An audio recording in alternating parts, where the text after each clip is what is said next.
Greetings one and all, this is Lloyd Brown and welcome social media family to my vlog. Today is the 1st of September 2018. I have been up bright-eyed and bushy-tailed from 6 o'clock this morning, ready to do some work in getting all my vocals balanced and stacked, ready to send to my bedroom bubblers today. And also reeling, for want of a better word, from watching the live feed of Aretha Franklin's funeral. I didn't watch sections of it.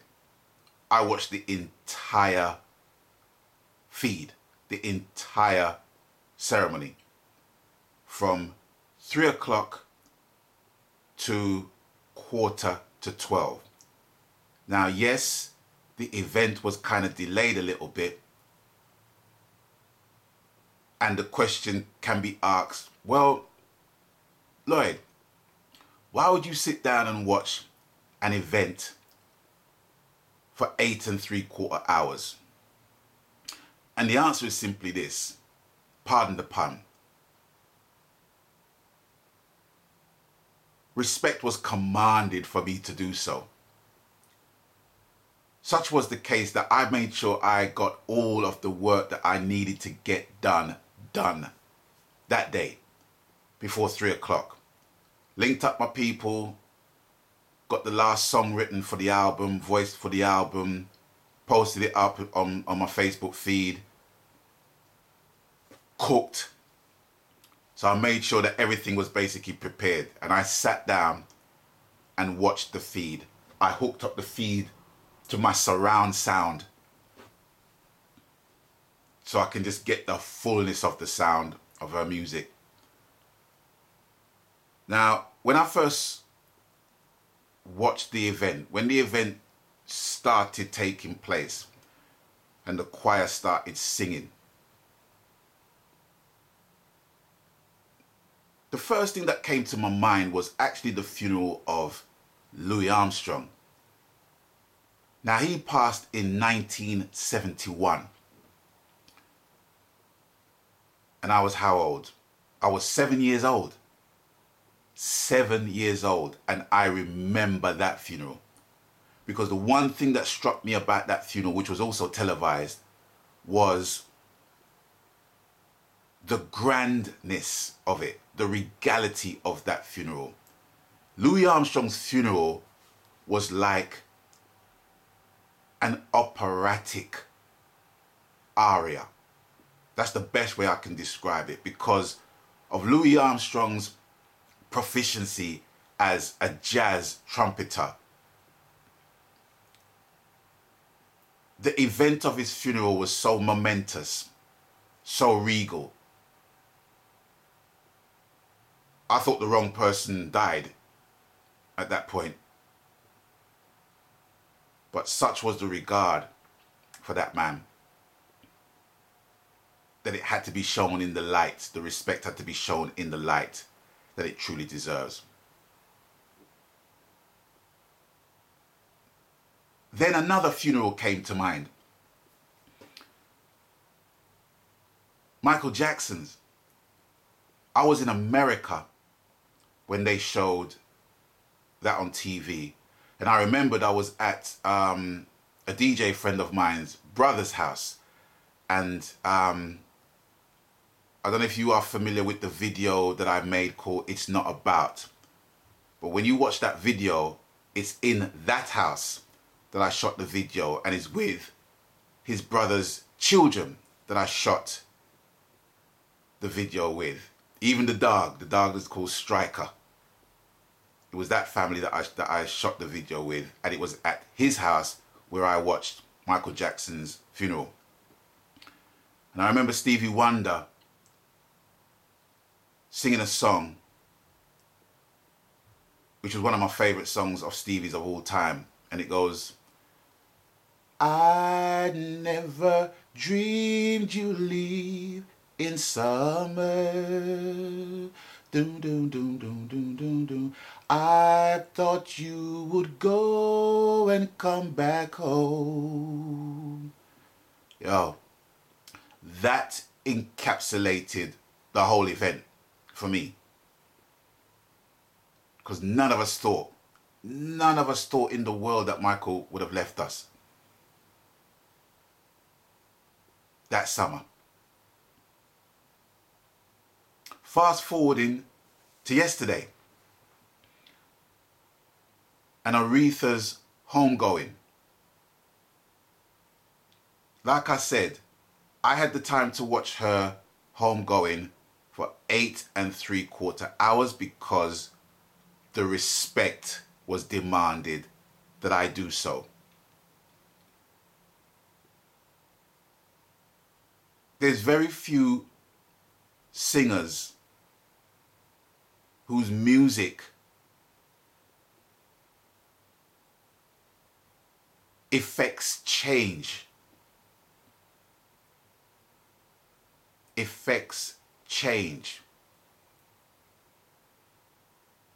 In America and across the world.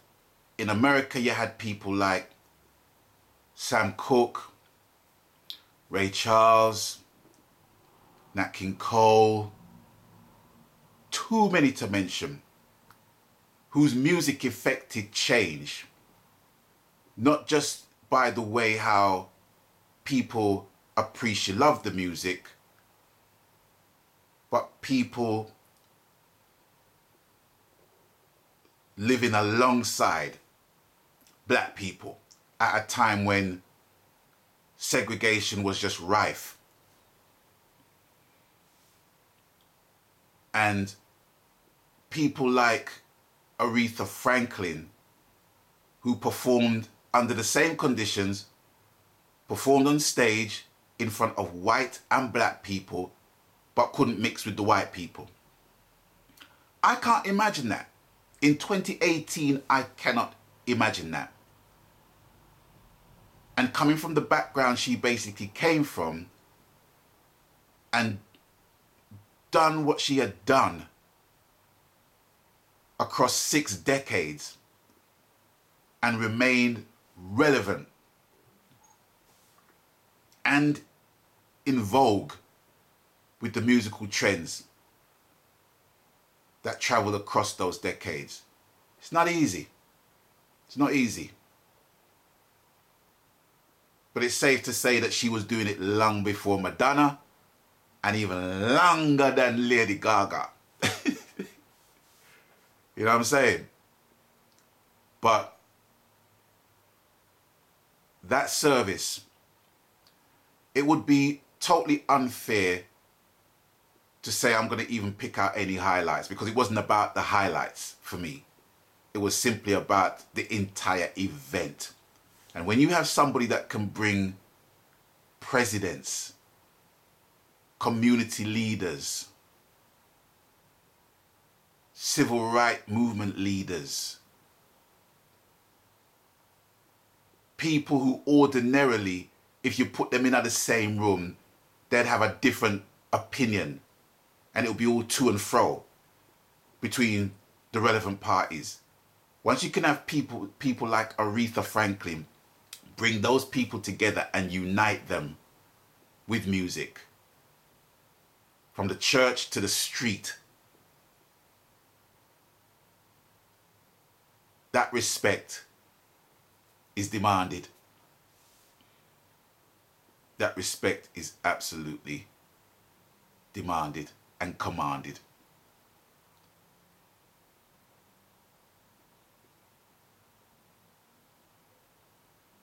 And it was an awesome experience, even though I was thousands and thousands and thousands and thousands of miles away from that event.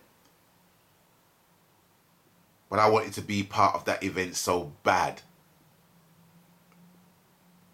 to show respect to the Empress of Soul.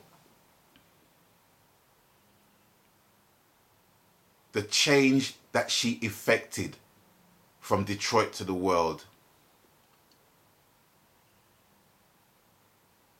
it was more powerful than her entire body. It was more powerful than the vessel.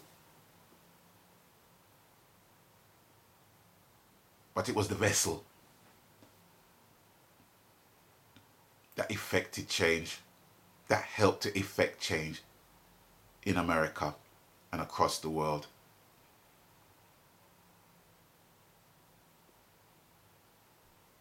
And it's going to be a dimmer place without her. But at the same time, we are so enriched by her music. That's why it warms my heart and I feel so blessed to be in an industry of music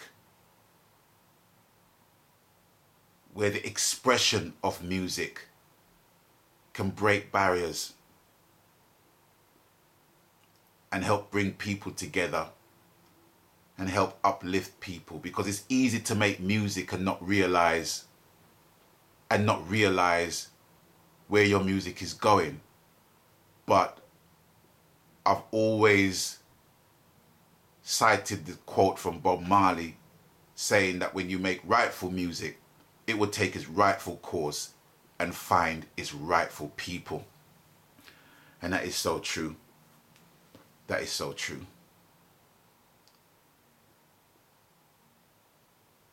And after watching that live feed of her homegoing, if you're a musician and an artist and you don't feel a renewed sense of purpose with your music, I don't know, man. But I can tell you this. That's what I feel today.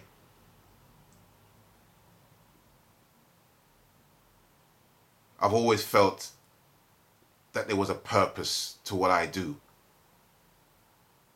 But after watching the sheer love given to that woman from many people across many different backgrounds, it showed me the impact of the music. Because there was no mention of how many Grammys she won. There was no mention of how many #1s or anything like that. It was just simply her ability to take you to church, to lift you up, to inspire. And not only did I love to hear Aretha sing, I love to hear her talk.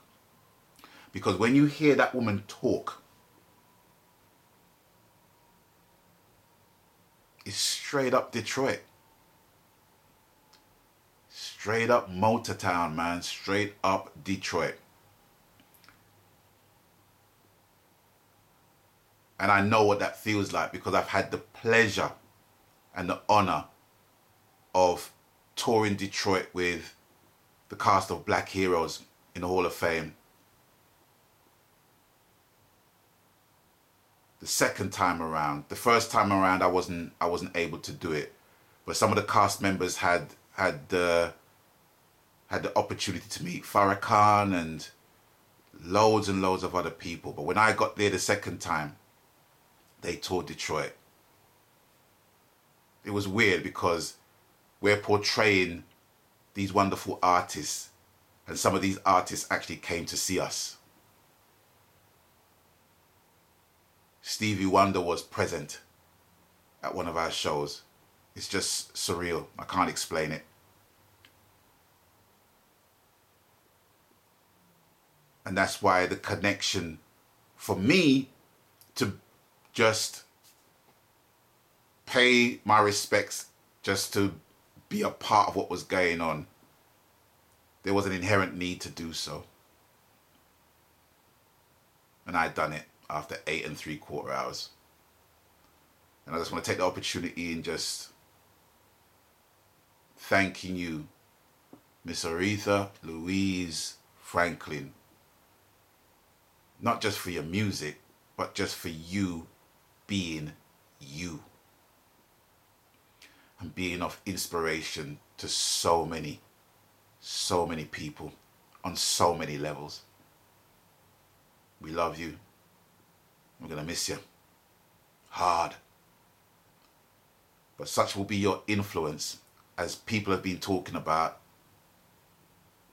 at the funeral, that's going to be inspired by her music, by her legacy for 100 years.